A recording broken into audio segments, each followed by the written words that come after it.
बहू का घूंघट। सिमरन, ओ सिमरन, अभी तक सो रही हो?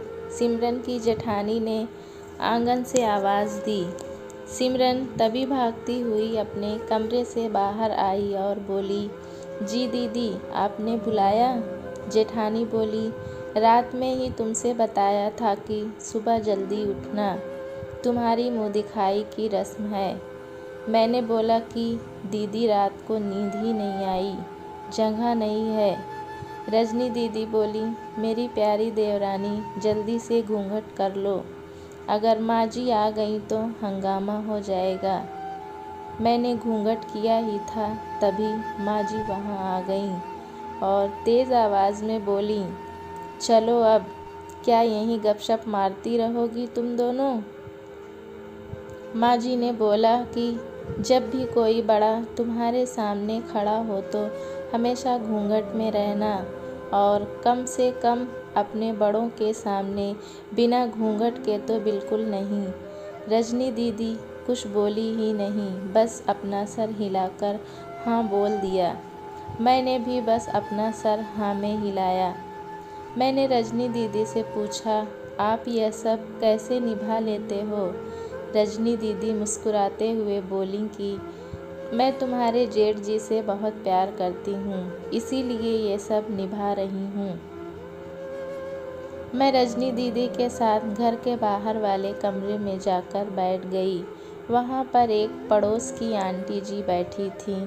वो बोली कि ये कैसी बहू आई है, ससुर जी सामने खड़े हैं और ये बैठ गई। तब रजनी दीदी बोली कि आंटी जी, अभी नई बहू है, यहाँ के रीति रिवाज सीखने में थोड़ा समय लगेगा। रजनी दीदी मुझे वहाँ से उठाकर मेरे कमरे में छोड़ गईं। 6 महीने यूं ही छोटी छोटी चीज़ों में बीत गए। फिर एक दिन मैं राहुल के साथ साड़ी लेने गई। राहुल का फ़ोन आया और वह दुकान से बाहर बात करने चला गया। साड़ी की दुकान पर मैं बेधड़क होकर साड़ियाँ देख रही थी। तभी साथ में बैठे हुए अंकल जी खांसे, एक बार, फिर 2 बार, फिर 3 बार। मैंने साड़ी वाले भैया से बोला कि भैया, इन अंकल जी को पानी दे दो, बहुत खांसी हो रही है इन्हें। अंकल जी भड़क उठे और बोले, क्या बदतमीज़ लड़की है ये, कुछ शर्म लिहाज है या नहीं इसे? दुकान पर हंगामा देख राहुल बाहर से भागकर अंदर आए और अंदर आते ही अंकल जी के पैर छूकर बोले, मामा जी आप यहाँ? मैं घबरा के दुकान से बाहर निकल आई, एक लंबा घूंघट करके गाड़ी में बैठ गई। राहुल बाहर आए और गाड़ी में बैठकर गाड़ी बहुत तेज़ चलाने लगे। मैंने धीमी आवाज़ में बोला, गाड़ी बहुत तेज़ चला रहे हो, कहीं एक्सीडेंट ना हो जाए।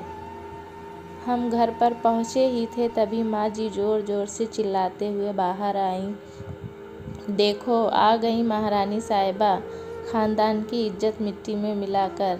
तभी रजनी दीदी आई और बोली, माँ जी, मेरी शादी के तो 6 साल हो गए, मैं अभी तक मामा जी को नहीं जानती, ये कैसे जानेगी?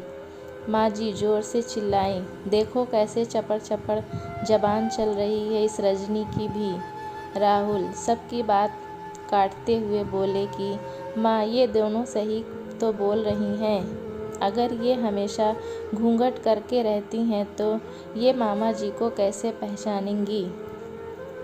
और माँ, आज मामा जी के फ़ोन पर तुमने पूरे घर की शांति को भंग कर दिया है। ये वही समाज है जिसने सीता मैया पर भी उंगली उठाई थी। पिताजी और जेठ जी ने भी अपना पक्ष राहुल के साथ ही रखा। माँ जी थोड़ी देर सोचने के बाद वापस रजनी दीदी और मेरे पास आईं और बोली कि तुम दोनों को अपनी मर्यादा पता है। मुझे उम्मीद है कि तुम कभी भी मेरा सिर शर्म से नीचे नहीं झुकने दोगी। हम एक ही परिवार के सदस्य हैं, हमें हमेशा साथ रहना है। अच्छा वक्त हो या बुरा वक्त, हर सदस्य को अपनी मर्यादा पता है। माँ जी ने मुझे और रजनी दीदी को गले लगा लिया। दोस्तों कहानी कैसी लगी हमें कमेंट में ज़रूर बताएं। चैनल पे नए हैं तो एक लाइक और सब्सक्राइब करना ना भूलें।